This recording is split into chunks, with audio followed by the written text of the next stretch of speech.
संक्षिप्त महाभारत के द्रोण पर्व में सात्विकी और द्रोण का युद्ध तथा राजा युधिष्ठिर का सात्विकी को अर्जुन के पास भेजना। धृतराष्ट्र ने पूछा, संजय, अब तुम मुझे वह वृत्तांत ठीक ठीक सुनाओ कि संग्राम भूमि में द्रोणाचार्य जी को सात्विकी ने कैसे रोका था। तो संजय ने कहा, राजन, जब आचार्य ने देखा कि महाप्रकर्मी सात्विकी हमारी सेवा सेना को कुचल रहा है तो वे स्वयं ही उनके सामने आकर डट गए। उन्हें सहसा अपने सामने आया देखकर सात्विकी ने उन पर 25 बाण छोड़े। तब आचार्य ने बड़ी फुर्ती से उन्हें 5 तीखे बाणों से भींत दिया। वे उनके कवच को फोड़कर फिर पृथ्वी पर जा पड़े। इससे सात्विकी ने कुपित होकर द्रोण को 50 बाणों से घायल कर दिया तथा आचार्य ने भी अनेक बाणों से उन्हें भींत डाला। इस समय आचार्य की चोटों से वह ऐसा व्याकुल हो गया कि उसे अपना कर्तव्य भी नहीं सूझता था। उसका चेहरा उतर गया। यह देखकर आपके पुत्र और सैनिक प्रसन्न होकर बार बार सिंहनाद करने लगे। उनका भीषण नाद सुनकर और सात्विकी को संकट में देखकर राजा युधिष्ठिर ने धृष्टद्युम्न से कहा, द्रुपद पुत्र, तुम भीमसेन आदि सभी वीरों को साथ लेकर सात्विकी के रथ की ओर जाओ। तुम्हारे पीछे मैं भी सब सैनिकों को लेकर आता हूँ। इस समय सात्विकी की उपेक्षा मत करो, वह काल के गाल में पहुंच चुका है। ऐसा कहकर राजा युधिष्ठिर सात्विकी की रक्षा के लिए सारी सेना लेकर द्रोणाचार्य पर चढ़ आए, किंतु आचार्य अपनी बाण वर्षा से उन सभी महारथियों को पीड़ित करने लगे। उस समय पांडव और संजय वीरों को अपना कोई भी रक्षक दिखाई नहीं देता था। द्रोणाचार्य पंचाल और पांडवों की सेना के प्रधान वीरों का संहार कर रहे थे। उन्होंने सैकड़ों हजारों पंचाल, संजय, मत्स्य और के वीरों को परास्त कर दिया। उनके बाणों से बिंधे हुए योद्धाओं का बड़ा आर्तनाद हो रहा था। उस समय देवता, गंधर्व और पितरों के मुख से भी यही शब्द निकल रहे थे कि देखो, ये पांचाल और पांडव महारथी अपने सैनिकों के सहित भागे जा रहे हैं। जिस समय यह वीरों का भीषण संहार हो रहा था, उसी समय राजा युधिष्ठिर के कानों में पांचजन्य शंख की ध्वनि पड़ी। इससे वे उदास होकर विचारने लगे, जिस प्रकार ये पांचजन्य की ध्वनि हो रही है और कौरव लोग हर्ष में भरकर बार बार कोलाहल करते हैं, उससे मालूम होता है कि अर्जुन पर कोई आपत्ति आ पड़ी है।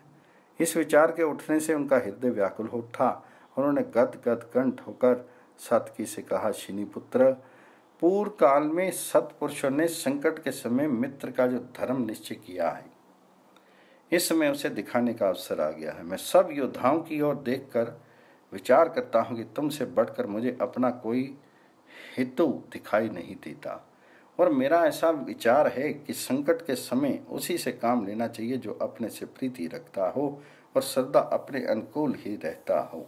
तुम श्री कृष्ण के समान प्रकर्मी हो और उन्हीं की तरह पांडवों के आश्रय भी हो, अतः मैं तुम्हारे ऊपर एक भार रखना चाहता हूँ, उसे तुम ग्रहण करो। इस समय तुम्हारे बंधु, सखा और गुरु अर्जुन पर संकट है। तुम संग्राम भूमि में उनके पास जाकर सहायता करो। जो पुरुष अपने मित्र के लिए जूझता हुआ प्राण त्याग देता है और जो ब्राह्मणों को पृथ्वी दान करता है, वे दोनों समान ही हैं। मेरी दृष्टि में मित्रों को अभय देने वाला एक तो श्री कृष्ण है और दूसरे तुम हो। वे भी मित्रों के लिए अपने प्राण समर्पण कर सकते हैं। देखो, जब तक प्रकर्मी वीर विजयश्री की लालसा से संग्राम में जूझने लगता है तो वीर पुरुष ही उसकी सहायता कर सकता है, अन्य साधारण पुरुषों का ये काम नहीं है। अतः ऐसे भीषण युद्ध में अर्जुन की रक्षा करने वाला तुम्हारे सिवा और कोई नहीं है। अर्जुन ने भी तुम्हारे सैकड़ों कर्मों की प्रशंसा करते हुए मुझसे कई बार कहा था कि सात्विकी मेरा मित्र और शिष्य है, मैं उसे प्रिय हूँ और वह मुझे प्यारा है। मेरे साथ रहकर वही कौरवों का संहार करेगा। उसके समान मेरा सहायक कोई दूसरा नहीं हो सकता। जिस समय मैं तीर्थाटन करता हुआ द्वारका पहुंचा था, उस समय भी मैंने अर्जुन के प्रति तुम्हारा अद्भुत भक्ति भाव देखा था। इस समय द्रोण से कवच बंधवाकर दुर्योधन अर्जुन की ओर गया है। दूसरे कई महारथी तो वहां पहले ही पहुंच गए हैं, इसलिए तुम्हें बहुत जल्द वहां पे जाना चाहिए। भीमसेन और हम सब लोग सैनिकों के सहित तैयार खड़े हैं। यदि द्रोणाचार्य ने तुम्हारा पीछा किया तो हम उन्हें यहीं रोक देंगे। देखो, हमारी सेना संग्राम भूमि में से भागने लगी है।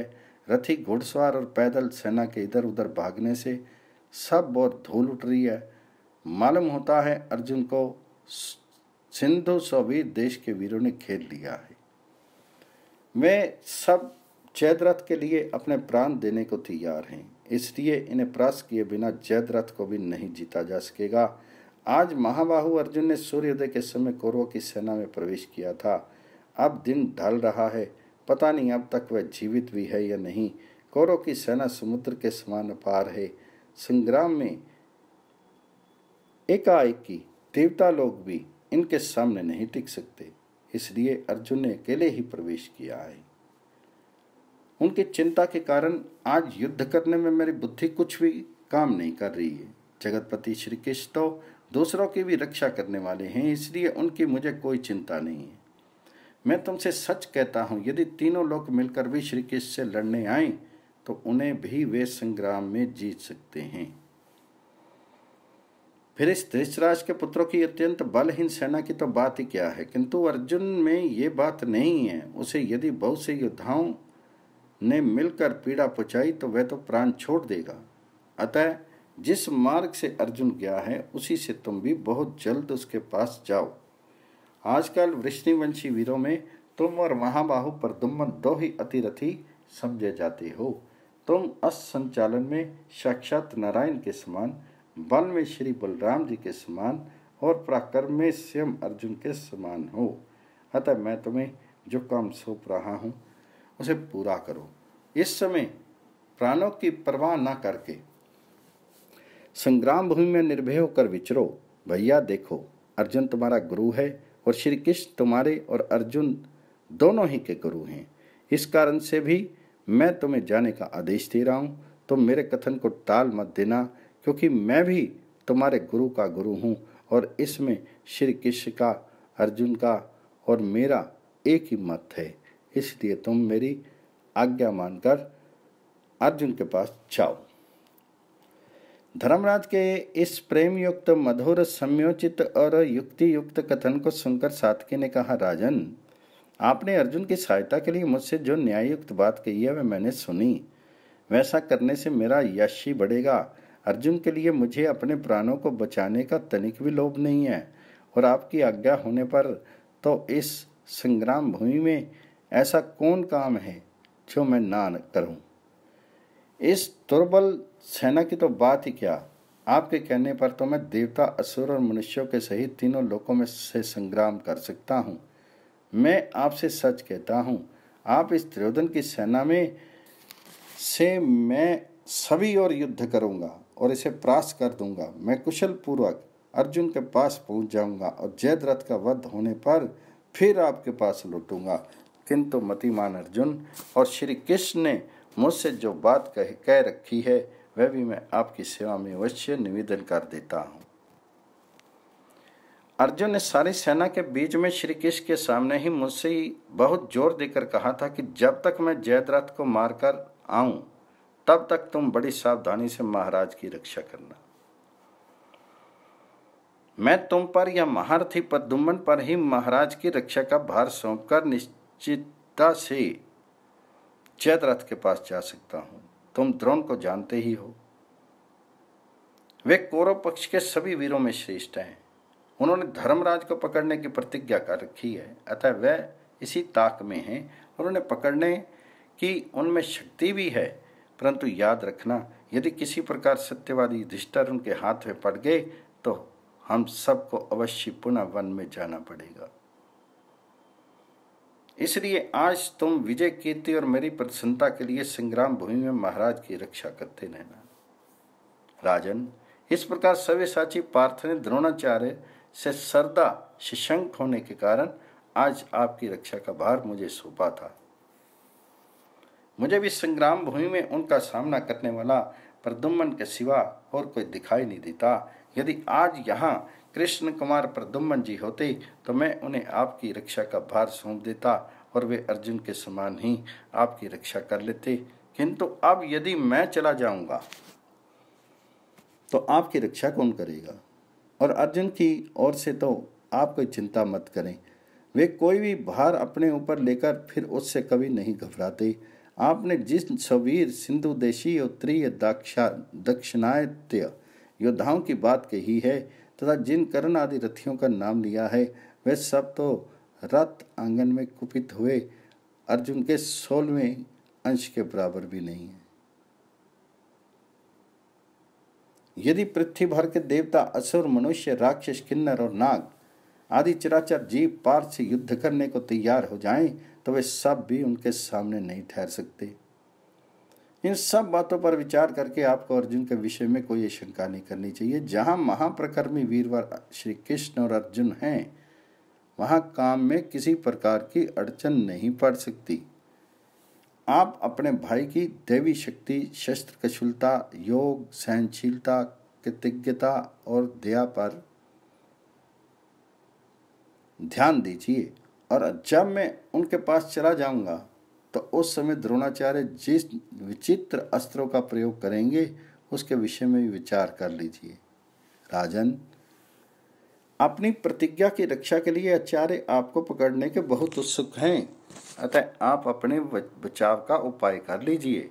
ये सोच लीजिए कि मेरे जाने पर आपकी रक्षा कौन करेगा। यदि इस बात का पूरा भरोसा है, इसका भरोसा हो जाए तो मैं अर्जुन के पास जा सकता हूं।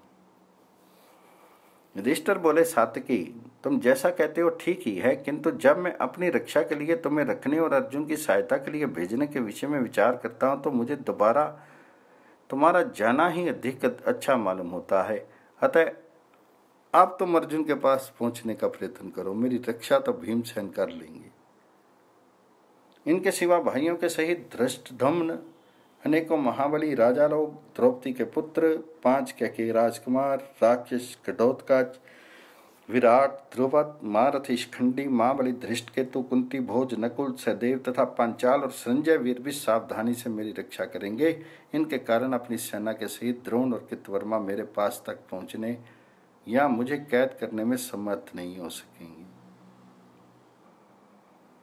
किनारा जैसे समुद्र को रोके रहता है, वैसे ही धृष्टुम आचार्य को रोक देगा।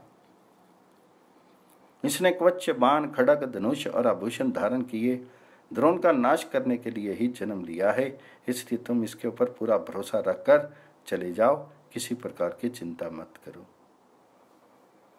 सात्यकी ने कहा, यदि आपके विचार से आपकी रक्षा का प्रबंध हो गया है तो मैं अर्जुन के पास अवश्य चला जाऊंगा और आपकी आज्ञा का पालन करूंगा। मैं सच कहता हूं, तीनों लोकों में ऐसा कोई व्यक्ति नहीं है जो मुझे अर्जुन से अधिक प्रिय हो तथा मेरे लिए जितना उनका वचन मान्य है उससे भी अधिक आपकी आज्ञा शिरोधार्य है। श्री कृष्ण और अर्जुन ये दोनों भाई आपके हित में तत्पर रहते हैं और मुझे आप उनके प्रिय साधन में तत्पर समझिए। मैं अभी इन दुर्भेद्य सेना को चीर कर पुरुष सिंह पार्थ के पास जाऊंगा। जिस स्थान पर उनसे भयभीत होकर जयद्रथ अपनी सेना के सहित अश्वत्थामा, कृप और कर्ण की रक्षा में खड़ा है तथा पार्थ उनके वध करने के लिए गए हुए हैं, उसे मैं यहां से 3 योजन दूर समझता हूं। तो भी मुझे पूरा भरोसा है कि मैं जयद्रथ का वध होने से पहले ही उनके पास पहुंच जाऊंगा। जब आप आज्ञा दे रहे हैं तो मुझे सरीखा कौन पुरुष है जो युद्ध नहीं करेगा। राजन, जिस स्थान पर मुझे जाना है उसका मुझे अच्छी तरह पता है। मैं हल, शक्ति, गदा, परास, ढाल, तलवार, रिष्टि, तोमर, बाण तथा अन्य अस्त्र शस्त्र से भरे हुए इस सैन्य समुद्र को झकोड़ डालूंगा। इसके पश्चात महाराज युधिष्ठिर की आज्ञा से सात्यकी अर्जुन से मिलने के लिए आपकी सेना में घुस गया। संजय ने कहा, राजन, जब सात्यकी युद्ध करने के लिए आपकी सेना में घुसा तो अपनी सेना के सहित महाराज युधिष्ठिर ने सात्यकी का पीछा करते हुए द्रोणाचार्य जी को रोकने के लिए उनके रथ पर आक्रमण किया। उस समय रणोन्मत्त धृष्टद्युम्न और राजा वसुदान ने पांडवों की सेना को पुकार कर कहा, अरे आओ आओ, जल्दी दौड़ो, शत्रुओं पर चोट करो, जिससे कि सात्यकी सहज ही में आगे बढ़ जाए। देखो, अनेकों महारथी इन्हें परास्त करने का प्रयत्न कर रहे हैं। ऐसा कहते हुए अनेकों महारथी बड़े वेग से हमारे ऊपर टूट पड़े और उन्हें हमें पीछे हटाने के विचार से हमने भी उन पर आक्रमण किया। इसी समय सात्विकी के रथ की ओर बड़ा कोलाहल होने लगा। उस महारथी के बाणों की बौछार से आपके पुत्र की सेना के सैकड़ों टुकड़े हो गए और तितर बितर होकर इधर उधर भागने लगी। उनके छिन्न भिन्न होते ही सात्विकी ने सेना के मुहाने पर खड़े हुए 7 वीरों को मार डाला। इसके बाद और भी अनेकों राजाओं को अपने अग्नि सदृश बाणों से यमराज के घर भेज दिया। वह एक बाण से सैकड़ों वीरों को और सैकड़ों बाणों से एक एक वीर को भीन देता था। जिस प्रकार पशुपति पशुओं का संहार करते हैं, उसी प्रकार वह हाथी सवार और हाथियों को घुड़सवार और घोड़ों को तथा सारथी और घोड़ों के सहित रथों को चौपट कर रहा था। इस प्रकार फुर्तीले सात्विकी ने बाणों की झड़ी लगा दी थी। उस समय आपके सैनिकों में से किसी की भी उसके सामने जाने का साहस नहीं होता था।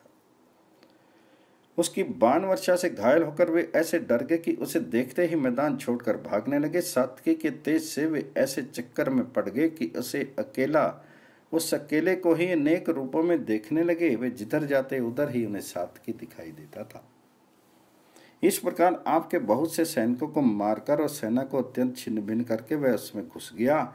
फिर जिस मार्ग से अर्जुन गए थे उसने भी जाने का विचार किया, किंतु इतने में ही द्रोण ने उसे आगे बढ़ने से रोका और 5 मर्म भेदी बाणों से घायल कर दिया। इस पर सात्विकी ने भी आचार्य पर 7 सरीखे बाणों से चोट की।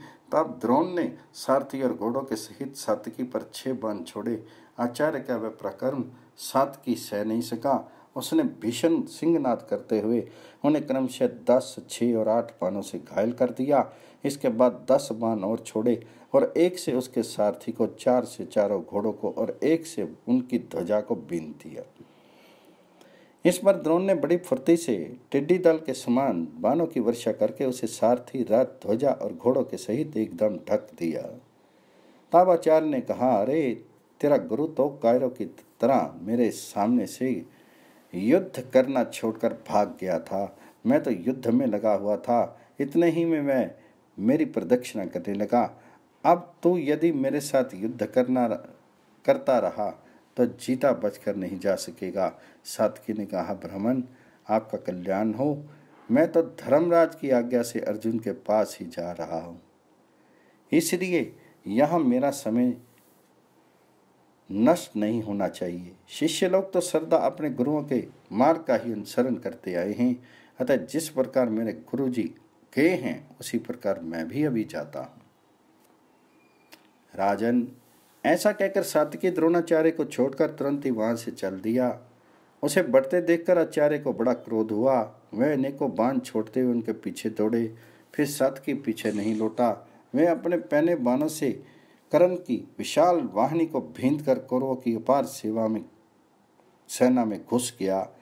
जब सेना इधर उधर भागने लगी और सात्विकी उसके भीतर घुस गया तो कृतवर्मा ने उसे घेरा।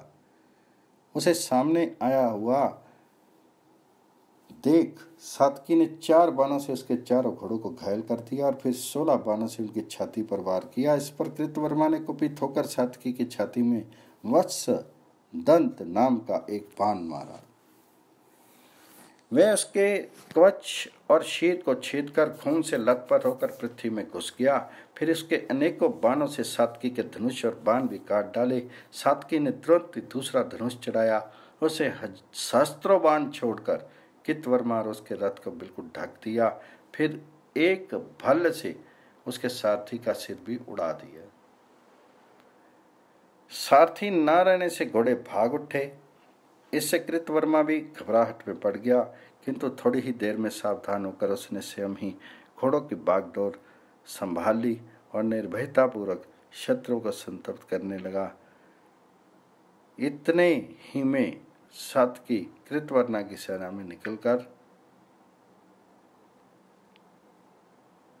कंबोज सेना की ओर बढ़ गया। वहां भी अनेकों वीरों ने उसे आगे बढ़ने से रोक दिया। संक्षिप्त महाभारत के द्रोण पर्व में कौरव सेना के पराभव के विषय में राजा धृतराष्ट्र और संजय का संवाद तथा कृतवर्मा के पराक्रम का वर्णन। राजा धृतराष्ट्र ने कहा, संजय, हमारी सेना अनेक प्रकार के गुणों से संपन्न और सुव्यवस्थित है। उसकी व्यूह रचना भी विधिवत की जाती है। हम सदा उसका अच्छी तरह सत्कार करते रहते हैं। तथा उसका भी हमारे प्रति बड़ा अच्छा भाव है। उसमें कोई अधिक बूढ़ा या बालक, अधिक को दुबला या मोटा अथवा बौना पुरुष भी नहीं है। सभी सबल और स्वस्थ शरीर वाले हैं। हमने किसी को भी फुसला कर, उपकार करके अथवा संबंध के कारण भर्ती नहीं किया। इनमें भी ऐसा कोई नहीं है जो बिना बुलाए अथवा बेगार में पकड़ कर लाया गया हो। हमने अनेकों महारथी योद्धाओं को चुन चुन कर ही भर्ती किया है तथा उनमें से किन्हीं को यथा योग्य वेतन देकर और किन्हीं को प्रिय भाषण करके संतुष्ट किया है। हमारी सेना में ऐसा योद्धा एक भी नहीं है जिसे थोड़ा वेतन मिलता हो अथवा वेतन मिलता ही ना हो। मैंने, मेरे पुत्रों ने तथा हमारे बंधु बांधवों ने सभी का दान, मान और आसन आदि से सत्कार किया है, किंतु फिर भी श्री कृष्ण और अर्जुन सही सलामत हमारी सेना में घुस गए। कोई उनका बाल भी बांका नहीं कर सका। यहाँ तक कि सात्विकी ने भी उन्हें कुचल डाला। इसमें भाग्य के सिवा और किसे दोष दिया जाए। अच्छा, जब दुर्योधन ने अर्जुन को जयद्रथ के सामने खड़ा देखा और सात्विकी को निर्भयता से अपनी सेना में घुसते पाया, तो उसने उस समय पर अपना क्या कर्तव्य निश्चय किया। मैं तो यही समझता हूँ कि अर्जुन और सात्विकी को अपनी सेना लांघते और कौरव योद्धाओं को युद्ध स्थल से भागते देखकर मेरे पुत्र बड़ी चिंता में पड़ गए होंगे। इसमें सात्विकी के सहित श्री कृष्ण और श्री अर्जुन के अपनी सेना में प्रवेश की बात सुनकर मैं भी बड़ी घबराहट में पड़ गया हूँ। अच्छा, जब द्रोणाचार्य ने पांडवों को व्यूह के द्वारा रोक लिया तो वहाँ उनके साथ किस प्रकार युद्ध हुआ, यह मुझे सुनाओ। और यह भी बताओ कि अर्जुन ने सिंधुराज जयद्रथ का वध करने के लिए क्या उपाय किया। संजय ने कहा, राजन, ये सारी विपत्ति आपके अपराध से ही आई है, इसलिए अन्य साधारण पुरुषों के समान आप इसके लिए चिंता मत करें। पहले जब आपके बुद्धिमान सहृदय विदुर ने आदि ने कहा था कि आप पांडवों को राज्य से च्युत नहीं करें, तो आपने उनकी बात पर कोई ध्यान नहीं दिया। जो पुरुष अपने हितैषी सहृदयों की बात पर ध्यान नहीं देता, वह भारी आपत्ति में पड़कर आप ही की तरह चिंता किए रहता है। श्री कृष्ण ने भी संधि के लिए आपसे बहुत प्रार्थना की थी, किंतु आपसे उनका भी मनोरथ सिद्ध नहीं हुआ। इससे आपकी गुणहीनता, पुत्रों के प्रति पक्षपात, धर्म पर अविश्वास, पांडवों के प्रति मत्सर और कुटिल भाव जानकर तथा आपके मुख से बहुत सी बेबसी की बातें सुनकर भी सर्वलोकेश्वर श्री कृष्ण ने कौरव पांडवों में यह भारी युद्ध खड़ा किया है। यह भीषण संहार आपके ही अपराध से हो रहा है। मुझे तो आगे पीछे या मध्य में भी आपका कोई पुण्य कृत्य दिखाई नहीं देता। मेरे विचार से तो इस पराजय की जड़ आप ही हैं। अतः आप सावधान होकर जिस प्रकार ये भीषण संग्राम हुआ था वो सुनिए। जब सत्य पराक्रमी सात्विकी आपकी सेवा में घुस गया, तब भीमसेन आदि पांडव वीर भी आपके सैनिकों पर टूट पड़े। उन्हें बड़े क्रोध से धावा करते देखकर महारथी कृतवर्मा ने अकेले ही आगे बढ़ने से रोक दिया। इस समय हमने कृतवर्मा का बड़ा ही अद्भुत पराक्रम देखा। सारे पांडव मिलकर भी युद्ध में उसे नीचा नहीं दिखा सके। तब महाबाहु भीम ने 3, सहदेव ने 20, धर्मराज ने 5, नकुल ने 100, धृष्टद्युम्न ने 3 और द्रौपदी के पुत्रों ने 7-7 बाणों से उसे घायल किया तथा विराट, द्रुपद और शिखंडी ने 5-5 बाण मारकर फिर 20 बाणों से उस पर और भी वार किया। कृतवर्मा ने इन सभी वीरों को 5-5 बाणों से भींद कर भीमसेन पर 7 बाण छोड़े तथा उनके धनुष और ध्वजा को काटकर रथ से नीचे गिरा दिया। इसके बाद उसने क्रोध में भरकर बड़ी तेजी से 70 बाणों द्वारा उनकी छाती पर फिर चोट की। कृतवर्मा के बाणों से अत्यंत घायल हो जाने से वे कांपने लगे तथा अचेत से हो गए। थोड़ी देर बाद जब होश हुआ तो भीमसेन ने उनकी छाती में 5 बाण मारे। इससे कृतवर्मा के सब अंग लहूलुहान हो गए। तब उसने क्रोध में भरकर 3 बाणों से भीमसेन पर वार किया और तब सब महारथियों को भी 3-3 बाणों से भींद दिया। इस पर उन सब ने भी उस पर 7-7 बाण छोड़े। कृतवर्मा ने एक क्षुरप्र बाण से शिखंडी का धनुष काट दिया। इससे कुटिल होकर शिखंडी ने ढाल तलवार उठा ली तथा तलवार को घुमाकर कृतवर्मा के रथ पर फेंका। वह उसके धनुष और बाण को काटकर पृथ्वी पर जा पड़ी। कृतवर्मा ने तुरंत ही दूसरा धनुष लेकर प्रत्येक पांडव को 3-3 बाणों से भीन दिया तथा शिखंडी को 8 बाणों से घायल कर डाला। शिखंडी ने भी दूसरा धनुष लेकर अपने तीखे बाणों से कृतवर्मा को रोक दिया। इससे क्रोध में भरकर वह शिखंडी के ऊपर टूट पड़ा। इस समय अपने पहने बाणों से एक दूसरे को व्यथित करते हुए वह महारथी प्रलयकालीन सूर्य के समान जान पड़ते थे। कृतवर्मा ने महारथी शिखंडी पर 73 बाणों से वार करके फिर उसे 7 बाणों पर घायल कर डाला। इससे वह मूर्छित हो गया और उसके हाथ से धनुष बाण गिर गए। यह देखकर उसका साथी बड़ी फुर्ती से रथ को रणांगन से बाहर ले गया। शिखंडी को रथ के पिछले भाग में अचेत पड़ा देखकर अन्य पांडव वीरों ने कृतवर्मा को अपने रथों से घेर लिया, किंतु इस समय कृतवर्मा ने बड़ा ही अद्भुत पराक्रम दिखाया। उसने अकेले ही उन सब वीरों को उनकी सेना के सहित परास्त कर दिया। पांडवों को जीतकर उसने पांचाल, संजय और के वीरों के भी दांत खट्टे कर दिए। अंत में कृतवर्मा की वान वर्षा से व्यथित होकर वे सभी महारथी युद्ध का मैदान छोड़ के भाग गए। संजय ने कहा, राजन, अब आपने जो बात पूछी थी वो सुनिए। जब कृतवर्मा ने पांडवों की सेना को भगा दिया तो सात्यकी बड़ी फुर्ती से उनके सामने आ गया। कृतवर्मा ने उस पर तीखे बाणों की वर्षा आरंभ कर दी। इस पर सात्यकी ने बड़ी फुर्ती से उन पर एक भल और 4 बाण छोड़े। बाणों से उसके घोड़े नष्ट हो गए और भल से धनुष कट गया। फिर उसने अनेकों पहने बाणों से कृतवर्मा के पृष्ठ रक्षक और सारथी को भी घायल कर दिया। इस प्रकार उसे रथहीन करके महावीर सात्यकी ने अपने पहने बाणों से उसकी सेना की नाक में दम कर दिया। उस बाण वर्षा से पीड़ित होकर कृतवर्मा की सेना तितर बितर होगी। तब सात्यकी आगे बढ़ा और बाणों की वर्षा करता हुआ गज सेना के साथ युद्ध करने लगा। वीरवार सात्यकी के छोड़े हुए वज्रतुल्य बाणों से व्यथित होकर लड़ाके हाथी युद्ध का मैदान छोड़कर भागने लगे। उनके दांत टूट गए, शीर लहूलुहान हो गए, मस्तक और गंड स्थल फट गए और कान, मुंह और मुंह सूंड छिन्न भिन्न हो गए। उनके महावत नष्ट हो गए, पताकाएं कट कर गिर गई, मर्म स्थल भिंद गए, घंटे टूट कर गिर गए, ध्वजाएं टूट गई, सवार युद्ध में काम आ गए तथा अंबारियां गिर गई। सात्यकी ने नाराज, वत्सतत, भल, अंजलिक, श्रुप्र और अर्चंद्र नामक बाणों से उन्हें बहुत ही घायल कर दिया।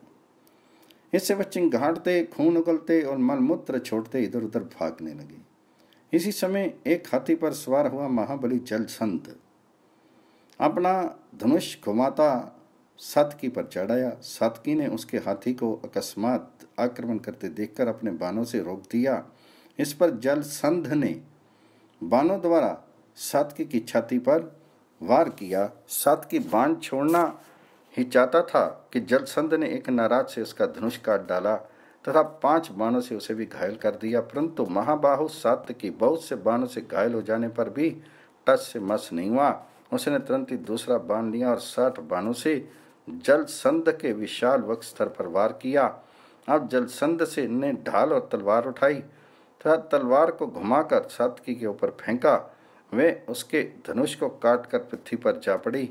जब सात्यकी ने दूसरा धनुष उठाया और उसकी टंकार करके एक पहने बाण से जलसंध को भीन दिया, फिर 2 शुरप्र बाणों से उसने जलसंध की भुजाएं काट डाली और तीसरे शुरप्र से उसका मस्तक से उड़ा दिया। जलसंध को मरा देखकर आपकी सेना में बड़ा हाहाकार मच गया।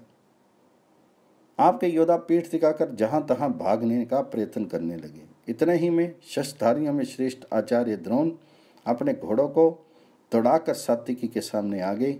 ये देखकर प्रधान कौरव भी आचार्य के साथ ही उस पर टूट पड़े।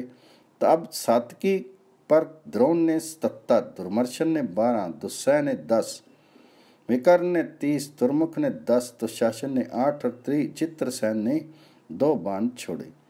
राजा दुर्योधन तथा अन्य महारथियों ने भी भीषण बाण वर्षा करके उसे पीड़ित करना आरंभ किया, किंतु सात्यकी ने अलग अलग उन सभी के बाणों का जवाब दिया।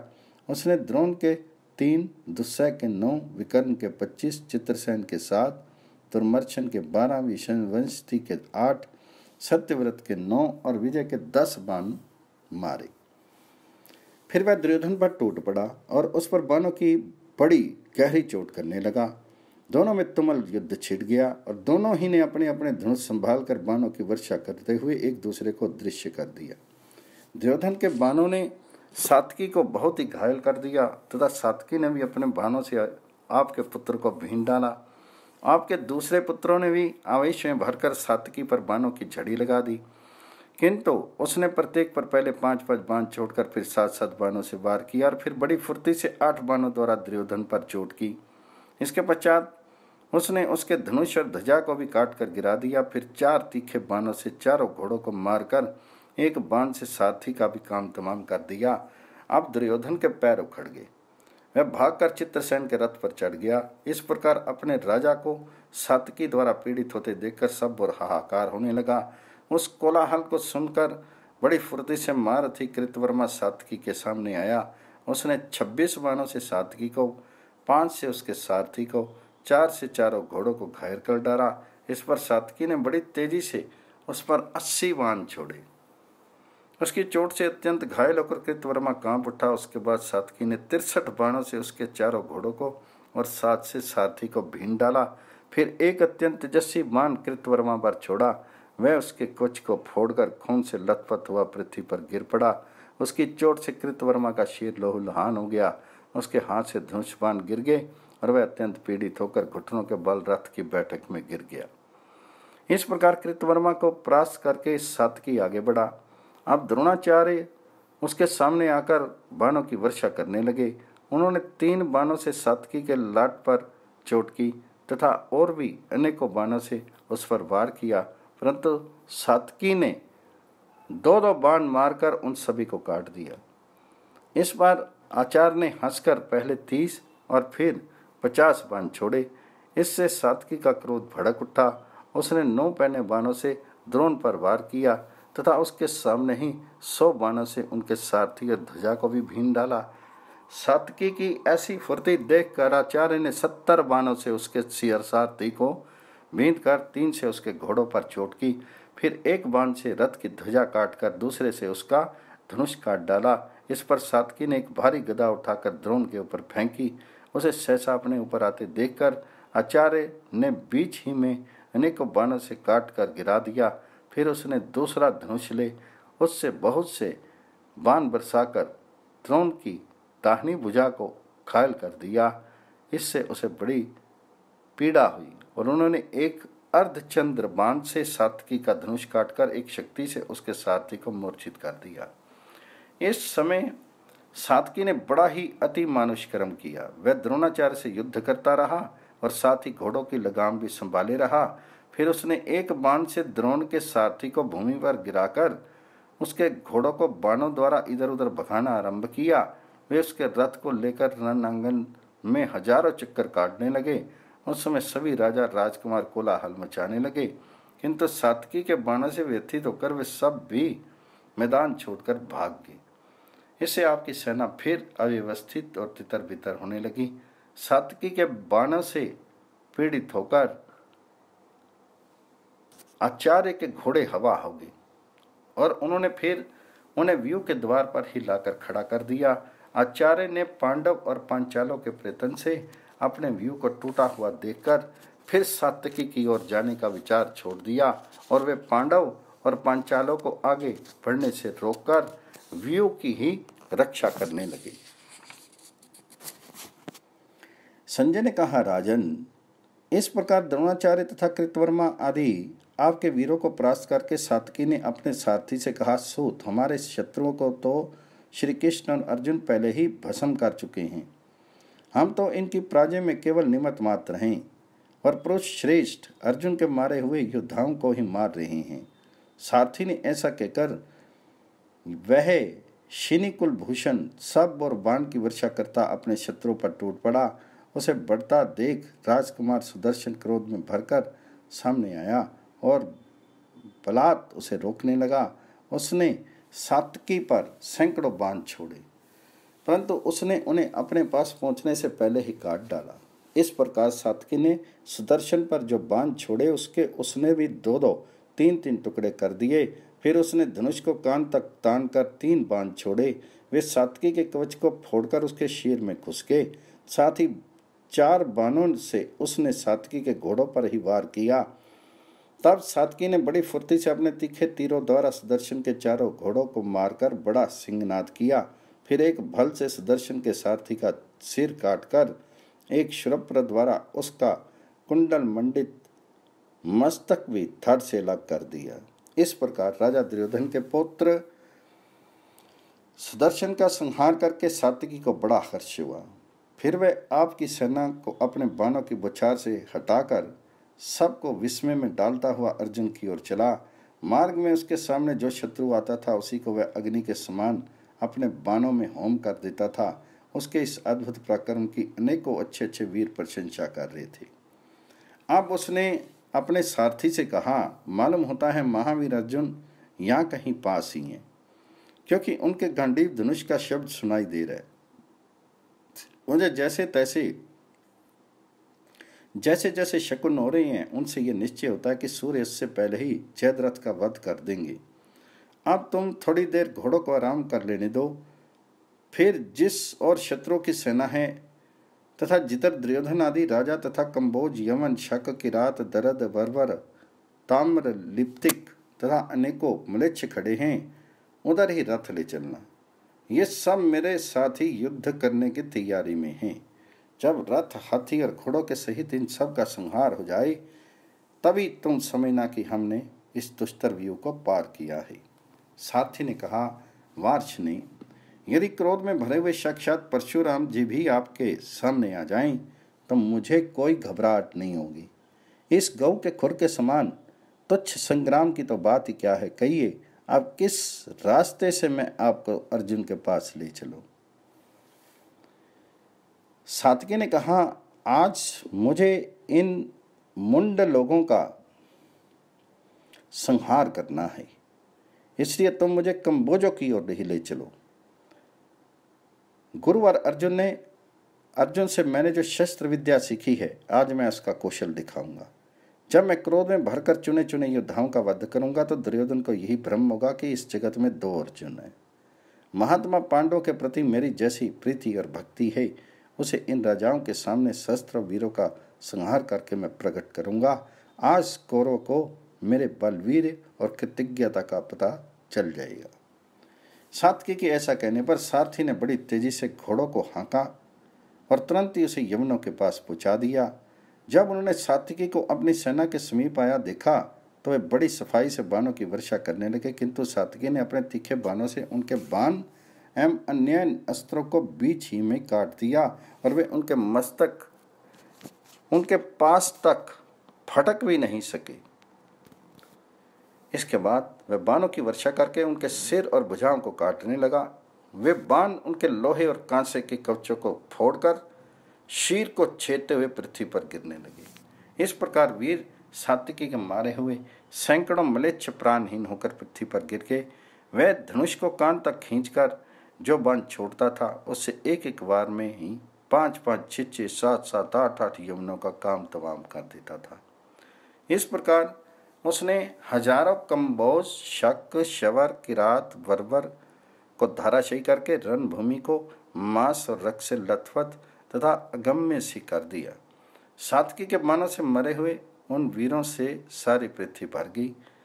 उनमें से जो थोड़े से योद्धा बचे वे प्राण संकट से भयभीत होकर रणांगन से भाग गए। राजन, इस प्रकार कंबोज यमन और शकों की दुर्जय सेना को भगाकर सात्विकी अपने आपके पुत्रों की सेना में घुस गया और उन्हें भी परास्त करके सारथी को रथ बढ़ाने का आदेश दिया। उसे अर्जुन के समीप पहुंचा देखकर आपके सैनिक और चारण लोग बड़ी प्रशंसा करने लगे। इतने ही में आपके पुत्र दुर्योधन, चित्रसेन, दुशासन, विवंशती, शकुनी, दुस्सह, दुर्धर्षण और कृथ ने उसे पीछे से जाकर घेर लिया। पुरुष सिंह सात्विकी को इससे तनिक भी भय नहीं हुआ और वह अर्जुन से भी बढ़कर कुशलता दिखाता हुआ उनके साथ युद्ध करने लगा। अब राजा दुर्योधन ने 3 बाणों से उसके सूत और 4 से चारों घोड़ों को बींधकर सात्विकी पर पहले 3 और फिर 8 बाणों से वार किया तथा दुशासन ने 16, शकुनी ने 25, चित्रसेन ने 5 और दुस्सह ने 15 बाणों से उस पर चोट की। इस पर सात्विकी ने मुस्कुराते हुए उन सभी को तीन तीन बाणों से भीन दिया। फिर शकुनी के धनुष को काटकर 3 बाणों से दुर्योधन की छाती पर वार किया तथा चित्रसेन को 100, दुस्सह को 10 और दुशासन को 20 बाणों से घायल कर दिया। इसके बाद उसने प्रत्येक वीर के 5-5 बाण और भी मारे तथा एक भल से दुर्योधन के सारथी पर प्रहार किया। इससे प्राणहीन होकर पृथ्वी पर गिर गया। सारथी के मारे जाने पर घोड़े हवा में बातें करने लगे और उनके रथ को संग्राम भूमि से बाहर ले गए। ये देखकर आपके अन्य पुत्र और दूसरे सैनिक मैदान छोड़कर भाग गए। इस प्रकार आपकी सब सेना को तितर बितर करके वह फिर अर्जुन के रथ की ओर ही चला। किंतु वह कुछ ही आगे बढ़ा था कि दुर्योधन की आज्ञा से संक्षिप्तकों के सहित वे सब योद्धा फिर लौट आए। स्वयं दुर्योधन उनके आगे था। उनके साथ 3000 घुड़सवार तथा शक, कंबोज, वाहनिक, यवन, पारत, कुलिंद, तंगन, अम्बस्ट, पेशाच, बर्बर और प्रति योद्धा हाथों में पत्थर लेकर बड़े क्रोध से सात्विकी की ओर दौड़े। दुशासन ने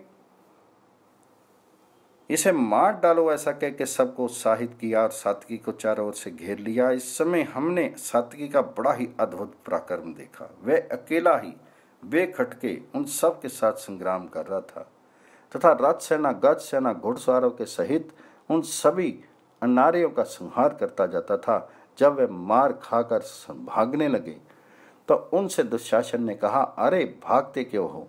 तुम लोग तो पत्थरों की मार मारने में बहुत बड़े कुशल हो। सात्विकी तो इससे शतान भिज्ञ है, इसलिए तुम पत्थर बरसाकर इसे मार डालो। यह सुनकर वह फिर सात्विकी पर टूट पड़े और हाथी के सिर के समान बड़ी बड़ी शिलाएं लिए उनके सामने आ गए। कोई उसे मार डालने के लिए गोफनियां लेकर सब ओर से मार्ग रोककर खड़े हो गए। उसे शिला युद्ध करने की इच्छा से आया देखकर सात्विकी ने बाण बरसाना आरंभ कर दिए। फिर उन्हें जो भयंकर पाषाण वर्षा की, उसे सात्विकी ने अपने बाणों से छिन्न भिन्न कर दिया। उन पत्थरों के रोड़ों से आप ही की सेना मरने लगी और उसमें बड़ा हाहाकार होने लगा। बात की बात में 500 शिलाधारी वीर अपनी भुजाओं के कट जाने से प्राणहीन होकर पृथ्वी पर गिर पड़े। अब अनेकों व्यातमुख, अयोहस्त, शूलहस्त, दरद, तंगन, खस, लंपाक और कुलिंद योद्धा सात्विकी पर पत्थरों की वर्षा करने लगे। किंतु यदुकुल सात्विकी ने बाणों की बौछार से उनके पत्थरों के भी टुकड़े टुकड़े कर दिए। उनकी बजरी की चोट भौरों के डंक के समान जान पड़ती थी। इससे पीड़ित होकर मनुष्य, हाथी और घोड़े संग्राम भूमि में टिक नहीं सके। जो हाथी मरने से बचे थे वे खून से लथपथ हो गए तथा उनके मस्तों की हड्डियां टूट गई। इसलिए वे भी अकेले सात्विकी के रथ को छोड़कर संग्राम भूमि से भाग गए। आपके जो पुत्र सात्विकी से लड़ने के लिए आए थे वे भी उनकी ओर उनकी मार से घबराकर द्रोणाचार्य जी की सेना में जा मिले तथा जिन रथियों को लेकर दुशासन ने धावा किया था वे सब भी भयभीत होकर द्रोण के रथ की ओर दौड़ गए। संक्षिप्त महाभारत के द्रोण पर्व में आचार्य के द्वारा दुशासन का तिरस्कार, वीरकेतु आदि पंचाल कुमारों का वध तथा उनका ध्रुवस्तुम्न आदि पंचालों के एवं सात्विकी का दुशासन और त्रिगर्तों के साथ घोर संग्राम, द्रोणाचार्य का बृहत् क्षत्र धृष्टकेतु और क्षेत्र धर्मा का वध तथा चकितैन आदि अनेक वीरों की पराजय। संजय ने कहा, राजन, जब आचार्य ने दुशासन के रथ को अपने पास खड़ा देखा तो उसने कहने लगे, दुशासन, ये सब रथी क्यों भाग रहे हैं? राजा दुर्योधन तो कुशल से हैं तथा जयद्रथ अभी जीवित है ना। तुम तो राजकुमार हो, स्वयं राजा के भाई हो और तुम्ही को युवराज पद प्राप्त हुआ है, फिर तुम युद्ध से कैसे भाग रहे हो? तुमने जो पहले द्रौपदी से कहा था कि तू हमारी जुए में जीती हुई दासी है, अब तो स्वेच्छाचार नहीं होकर हमारे ज्येष्ठ भ्राता महाराज दुर्योधन के वस्त्र लाकर दिया कर। अब तेरा कोई पति नहीं है। ये सब जो तेलहीन तिल के समान सारहीन हो गए हैं, ऐसी ऐसी बातें बनाकर अब तुम युद्ध में पीठ क्यों दिखा रहे हो? तुमने पांचाल और पांडवों के साथ स्वयं ही वैर बांधा, फिर आज एक सात्विकी के सामने आकर ही तुम कैसे डर गए? पहले कपट द्यूत के पासे पकड़ते समय तुमने ये नहीं समझा था कि एक दिन ये पासे ही कराल बाण हो जाएंगे? शत्रुदमन, तुम सेना के नायक और अवलंब हो। यदि तुम ही डर कर भागने लगोगे तो संग्राम भूमि में और कौन ठहरेगा? आज यदि अकेले ही जूझते हुए सात्विकी के सामने से तुम भागना चाहते हो तो रणस्थल में अर्जुन, भीम या नकुल सहदेव को देखने पर क्या करोगे? हो तो तुम बड़े मर्द, जाओ झटपट गंधारी के पेट में घुस जाओ। पृथ्वी पर भागकर जाने से तो कहीं भी तुम्हारे जीवन की रक्षा नहीं हो सकेगी। यदि तुम्हें भागना ही सूझता है तो शांति के साथ ही राजा युधिष्ठिर को पृथ्वी सौंप दो। भीमसेन ने तो पहले ही तुम्हारा भाई दुर्योधन से कहा था कि पांडव लोग संग्राम में अजय हैं, तो उनके साथ संधि कर लो, मगर उन मंदमती ने उनकी बात नहीं मानी। मैंने तो सुना है कि भीमसेन तुम्हारा भी खून पिएगा। उसका ये विचार पक्का ही होगा और ऐसा ही होकर रहेगा। क्या तुम भीमसेन का पराक्रम नहीं जानते? जब तुमने पांडवों से वैर बांध लिया और आज मैदान छोड़कर भागने लगे, अब जहां सात्विकी है वहां शीघ्र ही अपना रथ ले जाओ, नहीं तो तुम्हारे बिना ये सारी सेना भाग जाएगी। जाओ, संग्राम में वीर सात्विकी से भिड़ जाओ। आचार्य इस प्रकार कहने पर दुशासन ने कुछ भी उत्तर नहीं दिया। वे सब बातों को सुनी अनसुनी सी करके युद्ध से पीठ न फेरने वाले यवनों की भारी सेना लेकर सात्विकी की ओर चला गया और बड़ी सावधानी से उनके साथ संग्राम करने लगा। रथियों में श्रेष्ठ द्रोणाचार्य भी क्रोध में भरकर मध्यम गति से पांचाल और पांडवों की सेना पर टूट पड़े और सैकड़ों हजारों योद्धाओं को समरभूमि से भगाने लगे। उस समय आचार्य अपना नाम सुनाकर पांडव, पांचाल और मत्स्य वीरों का घोर संहार कर रहे थे। जिस समय वे इस प्रकार सेनाओं को परास कर रहे थे, उनके सामने परम तेजस्वी पंचाल राजकुमार वीर केतु आया। उसने 5 तीखे बाणों से द्रोण को, 1 से ध्वजा को, 7 से उनके सारथी को बींध दिया। इस समय में बड़े आश्चर्य की बात है कि आचार्य इस वेगवान पंचाल राजकुमार को काबू में नहीं कर सके। संग्राम में द्रोण की गति रुकी देखकर महाराज युधिष्ठिर की विजय चाहने वाले पंचाल वीरों ने उन्हें चारों ओर से घेर लिया। सब के सब मिलकर उन पर बाण, तोमर तथा तरह तरह के अस्त्र शस्त्रों की वर्षा करने लगे। तब आचार्य ने वीर केतु के रथ की ओर एक बड़ा ही भयंकर बाण छोड़ा। वह उसे घायल करके भीष्म पर जा पड़ा और उसकी चोट से प्राणहीन होकर वह पंचाल कुलतिलक रथ से नीचे गिर गया। उस महान धनुर्धर राजकुमार के मारे जाने पर पंचाल वीरों ने बड़ी फुर्ती से आचार्य की ओर सब ओर से घेर लिया। चित्रकेतु, सुधन्वा, चित्रवर्मा, चित्ररथ, ये सभी राजकुमार अपने भाई की मृत्यु से व्यथित होकर द्रोण के साथ संग्राम करने के लिए उनके सामने आ गए और वर्षाकालीन मेघों के समान बाणों की वर्षा करने लगे। इससे विप्रवर द्रोण अत्यंत क्रोध में भर गए और उन्होंने उन पर बाणों का जाल सा फैला दिया। इससे वे सब राजकुमार घबराकर किंकृत्य विमूढ़ हो गए। तब आचार्य ने हंसते हंसते उनके घोड़े, सारथी और रथों को नष्ट कर दिया तथा अत्यंत तीखे भल्लों से उनके मस्तकों को भी काट कर गिरा दिया। इस प्रकार उन राजपुत्रों का वध करके आचार्य अपने धनुष को मंडलाकार घुमाने लगे। ये देखकर धृष्टुम्न को बड़ा उद्वेग हुआ। उसके नेत्रों से जल गिरने लगा और वह अत्यंत कुपित होकर द्रोण के रथ पर टूट पड़ा। तब धृष्टुम्न के बाणों से द्रोण की गति रुकी। देखकर संग्राम भूमि में बड़ा हाहाकार होने लगा। उसने क्रोध से तिल मिलाकर आचार्य की छाती पर 90 बाणों से चोट की। इससे रथ की गद्दी पर बैठकर मूर्छित हो गए। धृष्टुम्न ने धनुष रखकर एक तेज तलवार उठाई और अपने रथ से कूदकर फौरन ही आचार्य के रथ पर चढ़ गया। वह उनका सिर काटने ही वाला था कि द्रोण की मूर्छा टूट गई। जब उन्होंने देखा कि धृष्टुम्न उनका काम तमाम करने के लिए निकट आ गया है, तो वे पास से ही चोट करने वाले वितस्त नाम के बाण छोड़ने लगे। उन बाणों से धृष्टुम्न का उत्साह भंग हो गया और वह तुरंत ही उनके रथ से कूदकर अपने रथ पर जा चढ़ा। अब वे दोनों ही एक दूसरे को बाणों से बीनने लगे। दोनों ही ने संपूर्ण आकाश, दिशा और पृथ्वी को बाणों से छा दिया। उनके उस अद्भुत युद्ध की सभी प्राणी प्रशंसा करने लगे। अब द्रोण ने बड़ी फुर्ती से धृष्टद्युम्न के सारथी के सिर को काट कर गिरा दिया। इससे उसके घोड़े रणभूमि में से भाग गए। तब आचार्य पंचाल और संजय वीरों के साथ युद्ध करने लगे। उन्हें परास्त करके फिर अपने व्यूह में आकर खड़े हो गए। इधर दुशासन बरसते हुए बादल के समान बाणों की वर्षा करता सात्विकी के सामने आया। उसे आता देखकर सात्विकी उसकी ओर दौड़ा और उसे अपने बाणों से एकदम ढक दिया। जब दुशासन और उसके साथी बाणों से बिल्कुल ढक गए, तब वे सब सैनिकों के सामने ही भयभीत होकर युद्ध स्थल से भाग गए। दुशासन को सैकड़ों बाणों से बिंधा देखकर राजा दुर्योधन ने त्रिगत वीरों को सात्विकी के रथ की ओर भेजा। उन 3 सहस्त्र रथी योद्धाओं ने युद्ध का पक्का निश्चय कर सात्विकी को चारों ओर से रथों की बाढ़ से घेर दिया, किंतु सात्विकी ने अपने बाणों की बौछार से उस सेना के 500 अग्रगामी योद्धाओं को बात की बात में धराशायी कर दिया। तब रे से वीर अपने प्राणों के भय से द्रोणाचार्य जी के रथ की ओर लौट गए। इस प्रकार त्रिगत वीरों का संहार करके वीर सात्विकी धीरे धीरे अर्जुन के रथ की ओर बढ़ने लगा। इस समय आपके पुत्र दुशासन के उस पर फिर 9 बाणों से वार किया।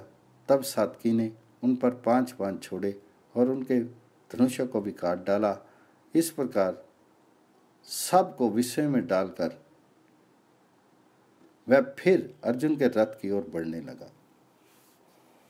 इससे दुशासन का क्रोध बहुत बढ़ गया और उसने सात्विकी का वध करने के विचार से उस पर एक लोहे की शक्ति छोड़ी, किंतु सात्विकी ने अपने पहने बाणों से उसके सैकड़ों टुकड़े कर दिए।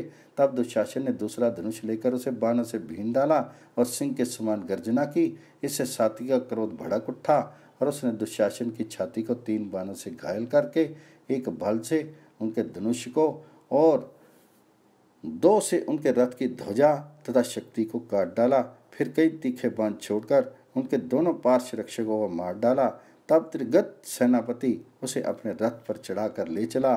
सात्विकी ने कुछ देर तक उनका भी पीछा किया। फिर उसे भीमसेन की प्रतिज्ञा याद आ गई, इसलिए उसने दुशासन का वध नहीं किया। राजन, भीमसेन ने आपकी सभा में ही आपके सब पुत्रों को मारने की प्रतिज्ञा की थी, इसलिए सात्विकी ने दुशासन को मारा नहीं। वह उसे संग्राम भूमि में परास्त करके बड़े वेग से अर्जुन की ओर बढ़ने लगा। संजय ने कहा, राजन, इधर दोपहर के बाद आचार्य द्रोण का सोमकों के साथ फिर घोर संग्राम होने लगा। उस समय जो योद्धा गरज रहे थे, उनका मेघ के समान गंभीर शब्द हो रहा था। पुरुष सिंह द्रोण ने अपने लाल रंग के घोड़े वाले रथ पर चढ़कर मध्यम गति से पांडवों पर धावा किया और अपने तीखे बाणों से मानो चुने चुने वीरों पर बाण बरसा रहे हों, इस प्रकार युद्ध में खेल सा करने लगे। इतने ही में 5 के राजकुमारों से रण दुर्मद महारथी बृहत्क्षत्र उनके सामने आया और पहने पहने बाणों की वर्षना करके उन्हें पीड़ित करने लगा। द्रोण ने कुपित होकर उस पर 15 बाण छोड़े, किंतु उसने उन्हें अपने 5 बाणों से ही काट डाला। उसकी ऐसी फुर्ती देखकर आचार्य हंसे और फिर उस पर 8 बाणों से वार किया।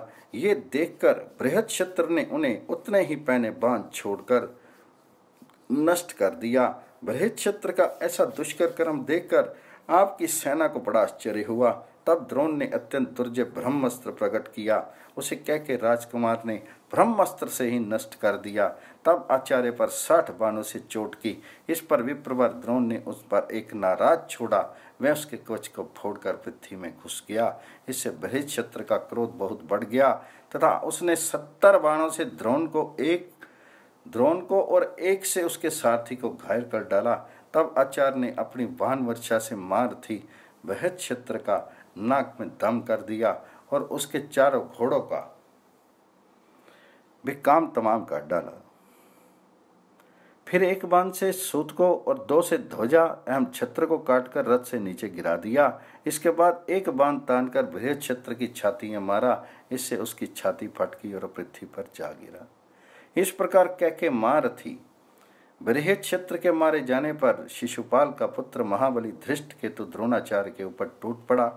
उसने आचार्य तथा उसके रथ, ध्वजा और घोड़ों पर 60 बाणों से वार किया। जब द्रोण ने एक क्षुरप्र बाण से उसका धनुष काट डाला, वे महारथी दूसरा धनुष लेकर उन्हें बाणों से भीनने लगा। द्रोण ने 4 बाणों से उसके 4 घोड़ों को मार डाला और फिर हंसते हंसते उसके सारथी का सिर धड़ से अलग कर दिया। इसके बाद 25 बाण धृष्टकेतु पर छोड़े। तब उसने रथ से कूदकर आचार्य पर एक गदा छोड़ी। उसे आते देखकर उन्होंने हजारों बाणों से उनके टुकड़े टुकड़े कर डाले। इससे खींचकर धृष्टकेतु ने द्रोण पर एक तोमर और शक्ति से वार किया। आचार्य ने 5-5 बाणों से उन दोनों को नष्ट कर दिया। फिर उन्होंने उसका वध करने के लिए एक तेज बाण छोड़ा। वह उसके कवच और हृदय को फाड़कर पृथ्वी में घुस गया। इस प्रकार चेदीराज के मारे जाने पर उनके अस्त्र विद्या विशारद पुत्र को बड़ा रोष हुआ और वह उनके स्थान पर आकर डट गया, किंतु द्रोण ने हंसते हंसते उसे भी यमराज के हवाले कर दिया। तब जरासंध का महाबली पुत्र उनके सामने आया। उसने अपने बाणों की बौछार से रणांगन में द्रोण को अदृश्य कर दिया। उनकी ऐसी फुर्ती देखकर आचार्य ने भी सैकड़ों हजारों बाण बरसाने आरंभ किए। इस प्रकार उस महारथी को रथ ही बाणों से आच्छादित कर उन्होंने समस्त धनुर्धरों के सामने मार डाला। अब पंचाल, चेदी, संजय, काशी और कौशल इन सभी देशों के महारथी बड़े उत्साह से युद्ध करने के लिए द्रोण के ऊपर टूट पड़े। उन्होंने आचार्य को यमराज के पास भेजने के लिए अपनी सारी शक्ति लगा दी, परंतु आचार्य ने अपने तीखे बाणों से उन्हीं को यमराज के हवाले कर दिया।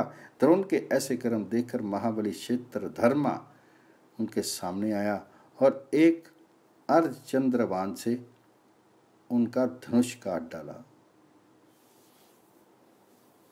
तब आचार्य ने एक दूसरा धनुष लेकर उस पर एक तीखा बाण चढ़ाया, उसे कान तक खींचकर छोड़ा। उससे चित्रधर्मा का हृदय फट गया और वह अपने रथ से पृथ्वी पर जा पड़ा। इस प्रकार उस धृष्ट धुम्न कुमार के मारे जाने पर सब सेनाएं कांप उठी। अब आचार्य पर महाबली चिकितान ने आक्रमण किया। उसने द्रोण को 10 बाणों से घायल करके उनकी छाती पर चोट की तथा 4 बाणों से उनकी सारथी को तथा 4 से 4 घोड़ों की भीन डाला।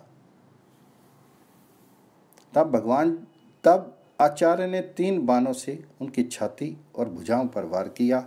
फिर 7 बाणों से ध्वजा काटकर 3 से सारथी को मार डाला। सारथी के मारे जाने से घोड़े रथ को लेकर भाग गए। इस प्रकार चिकितान के रथ को सारथीहीन देखकर द्रोण वहां एकत्रित हुए। चेदी, पंचाल और संजय वीरों को तितर बितर करने लगे। इस समय वे बड़े ही शोभायमान जान पड़ते थे। उनके केश कानों तक पक चुके थे और आयु 85 वर्ष के लगभग हो चुकी थी। इतने वयोवृद्ध होने पर भी वे संग्राम भूमि में 16 वर्ष के बालक के समान विचर रही थी।